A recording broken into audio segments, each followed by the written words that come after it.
Let's learn the story of money. It all started with a person.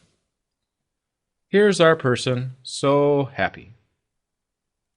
And in the world, there were more than one person. There were at least two people. And they lived very happily for a long time. And these people weren't necessarily Adam and Eve out of the Bible. It could be any two people. Now, these two people had a good relationship. One fellow happened to live very close to an orange tree, and so he always had lots of oranges, and he was very, very happy about that. The other fellow lived very, very close to an apple tree, and it gave lots of apples, and he was very happy about that too. And from time to time, the two would come together, and they would make a trade. They would say, you have a lot of apples? Can I have an apple? Sure. You have a lot of oranges. Will you trade me an orange? Sure. And it was a nice barter trade. Now, this was a wonderful thing that was going on for a long, long time. They would trade back and forth, and each of them would get something that they wanted. They would both be very happy with that. But at some point, things got a little more difficult. And that's where money comes in. And through the use of this story, we're going to discover exactly what is it about money that makes things so much more difficult. One day, the man who lived close to the oranges had lots of oranges. And the man who lived close to the apples had lots of apples. Lots and lots of apples. And of course, they used these for food. The man who lived close to the oranges ate some. The man who lived next to the apples ate some. And they ate up their oranges and apples. Their orange tree and their apple tree didn't grow any more oranges in time. And all of a sudden, the man who had oranges had nothing. So he decided, what if, since my friend over here has apples, what if I go and ask for an apple? So he went and asked for an apple. And the other one said, yes, of course, I'd be happy to give you an apple, but you need to promise me to give me an orange sometime in the future in exchange for this apple. And the orange man said, well, sure, I can do that. But in this story, the two people don't remember things very well. And they don't know they don't remember things very well. And so they decide that they're going to make a little paper slip, a little agreement, so that they know who is owed what. And so they create together a little slip of paper, which they decide to call money. Now, on this money, the man who used to have oranges, who has the orange tree close by, he makes the promise to give an orange to whoever gives him back this slip.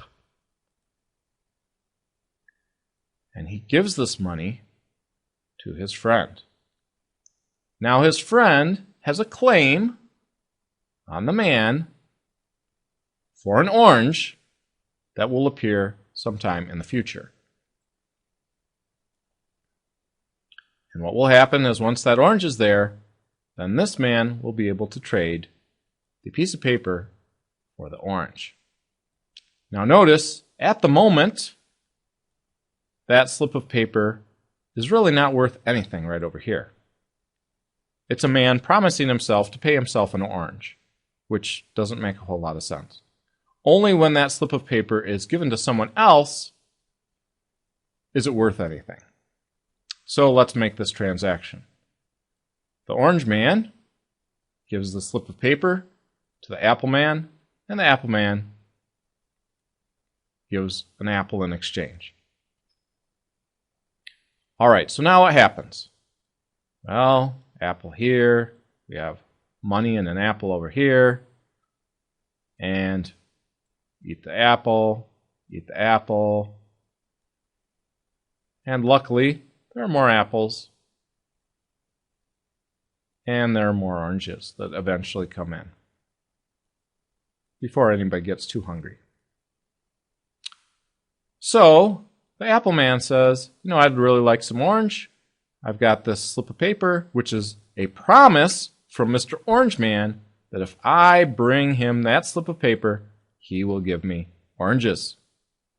And he has to. If he has oranges, he has to give them to me. It's not like he can say, no, I'm not going to give you oranges, because then the promise would be broken. And recall, the way I got this little slip of paper is by giving up an apple.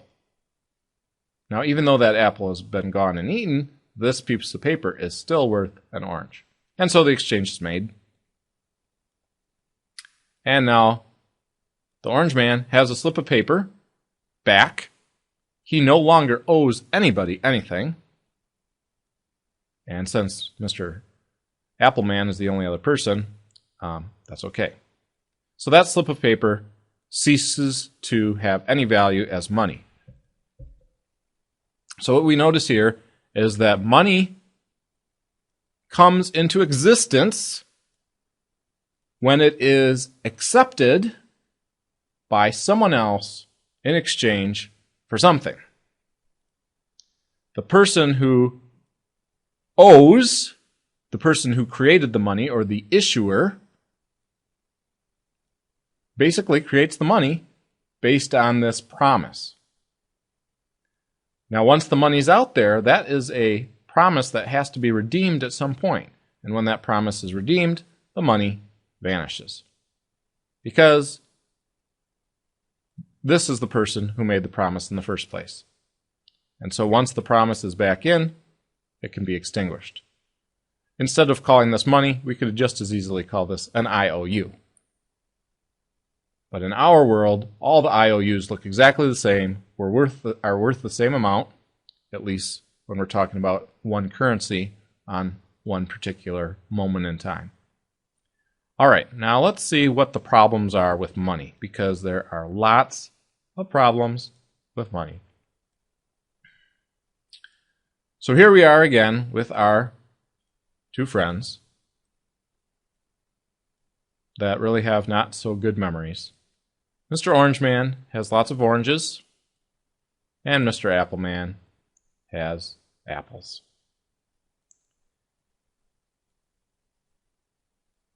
And Mr. Orange Man, as it turns out, eats up all his oranges. Mr. Apple Man eats up some apples. They again create some money. This is a promise or an IOU that is exchanged for an apple. Now, Mr. Apple Man is happy, and Mr. Orange Man is happy because they both have something they want. Mr. Apple Man is owed an orange. Mr. Orange Man owes an orange to anybody who presents him with that slip of paper. That's what makes it money more than an IOU. Mr. Orange Man eats his apple. Mr. Appleman eats his apple. And there are no more oranges and no more apples. Well, Mr. Appleman's like, I have this slip of paper. I really want to have something to eat. Not knowing that there are no oranges over here, he comes to present the money to Mr. Orange Man. Mr. Orange Man says, oh, I'm sorry, I don't have any oranges. And Mr. Appleman says, well, this piece of paper wasn't worth very much because if I can't get anything for it, what good is it? Mr. Orange Man says, well, at some point in the future, I will have oranges, and then I'll be able to trade them for you. Well, that might happen, or maybe the orange tree died. Now, what good is that piece of paper? Oh, well, I could do something that's equal to for an orange. What do you think is worth an orange? I'll just do it. And this guy says, well, I'm just starving to death. What can you give me? And this guy says, well, I don't have any food.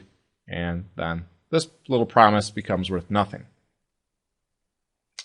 So what we notice here is that money is only worth something if it can be redeemed for something of value. If there's nothing of value out there, or not enough of value out there, which could be the case, then the money becomes worthless or worth less than it was before.